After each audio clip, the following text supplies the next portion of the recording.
세상에 이재명의 속셈을 알 수 있는 사람은 이재명 하나밖에 없을 거라고 봅니다. 그 측근도 그의 속셈, 그 가족도 그의 속셈을 잘 모를 거라고 보고 있습니다.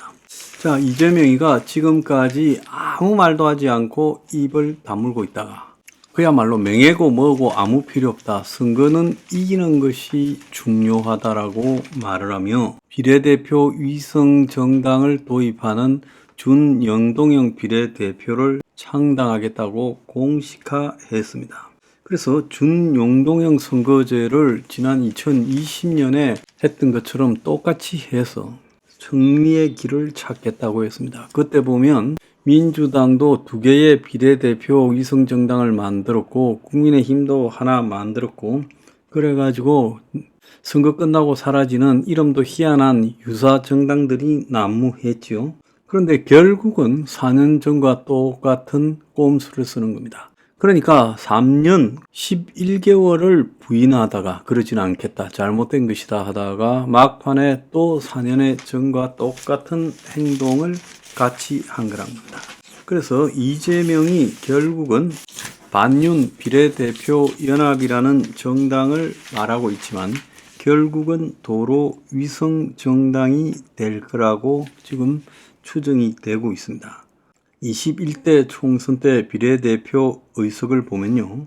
당시에 더불어시민당이라는 곳에서 17개, 미래한국당이라고 하는 이 보수계열의 위성정당이 19개, 그리고 열린민주당이라는 민주당의 유사품, 김의겸, 최강욱 등이 있던 정당이 3개, 그렇게 가져갔습니다. 자, 안철수 국민의당이 3개를 가져가고 정의당이 5개를 갖고 갔습니다.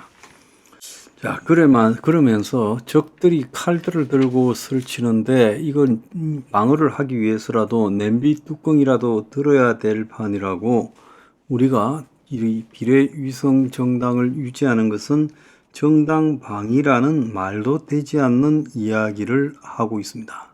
위성정당 금지법을 거부한 여당은 이미 위성정당을 창당하고 총선 승리를 탈취하려고 하기 때문에 같이 칼을 들 수는 없지만 방패라도 들어야 하는 이 불가피함을 조금이라도 이해를 해달라, 이렇게 말을 했어요.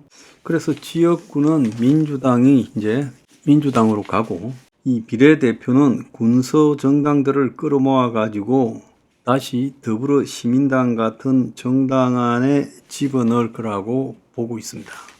자, 이러니까 이제 이준석이도 우리도 비례당을 창당하겠다고 지금 나왔어요.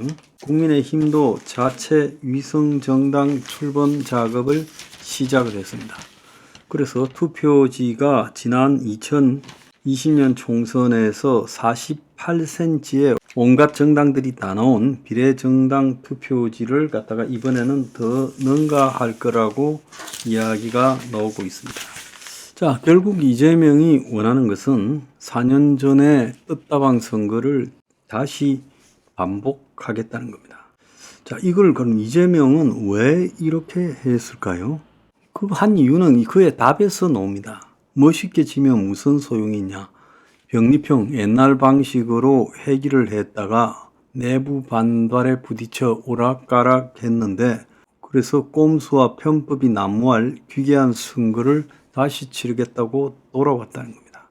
그러니까 여기에 대해서 이재명이 가지는 입장은 겉으로는 여당이 칼을 들고 덤벼서 여당 때문에 그런다라고 하는데 국민의힘도 여기에 보면 지난달 위성정당 창당 발기인대회를 마쳐가지고 병리평을 고수하면서 행여나 이재명이가 어떻게 나올지 모를 것에 대해서 대비한다고 준비를 했는데 그걸 이재명이 빌미 삼아서 저렇게 말을 한 것. 만약에 이재명이가 준연동형제를 유지하겠다고 하지 않았으면 국민의힘은 준비만 해두고 하지는 않았을 거예요. 그 정도로 파렴치하지는 않다고 봅니다. 그래서 이게 거대 양당이 4년 전에 꼼수 위성 정당을 반복하고 있는데요. 자, 여기서는 이재명이가 이걸 해야 기본적으로 자기가 사는 방법이 있다라고 생각을 한 겁니다. 그래서 이걸 하게 되면 실제로 이재명이가 이낙연 등 이 자신에게 칼을 들이민 비명계, 반명계 세력들을 제외한 나머지 야권 세력들에게 다 먹이를 던져주겠다라는 거죠. 자, 그러면서 같이 뜯어먹고 살자라고 지금 그렇게 제안을 한 겁니다. 자, 그렇게 될 때 이낙연이나 이준석 등이 굉장히 머리가 아파지지요. 왜냐하면 이 사람들이 이 문제에 있어서 지금 이재명이 던진 이 하에서 기껏해야 지금 이 득표를 갖다가 5.8% 이 정도 한다 하더라도 한 3석 정도밖에 안 될 겁니다. 근데 그것도 쉽지가 않은 상황이죠. 자, 그런 상황에서 결국은 이재명이 범야권에 분산되는 표들을 어쨌든 꼼수 위성 정당을 통해서 다 흡수하겠다라고 하고 있고, 오히려 이 총대를 매면서 조국이나 친문이 만들 꼼수 위성 정당에 대해서도 선수를 치는 효과를 노리고 있다고 보고 있습니다. 그래서 결국은 이재명이가 지금 총선에 어떤 식으로든 이기고 보겠다. 욕을 하려면 해라. 어차피 내가 욕을 한두 번 먹었나. 이런 속에서 정치권 전부가 욕을 들을까봐 눈치를 보면서 하지 않는 일을 이재명이가 마지막까지 버티다가 이제 이 선거 제도에 대한 판단을 해야 될 결정적인 타이밍에 준연동형 비례대표를 이렇게 이제 끌고 들어왔고, 그 속에서 정의당도 배려해주고 소수 야당들도 배려해주면서 자기들 속에 집어넣어서 한 숟씩은 배정해 줄 거라고 보고 있습니다. 자, 그러면서 또 다른 한편으로는 이낙연의 정당에서 의석이 별로 나오지 않을 단계가 되었다라는 확신까지도 서고, 조국이 창당해서 가더라도 거기서 지난번에 열린 시민당 같은 수준의 득표를 하지 못할 거라는 확신도 들었어요.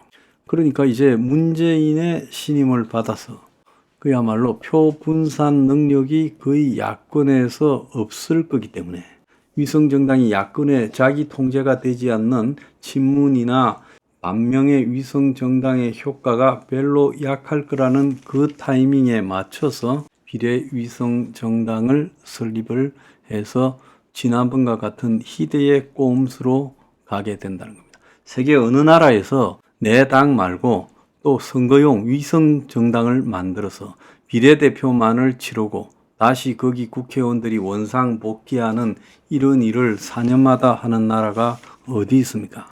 역시 이재명이 낫다라는 생각이 듭니다.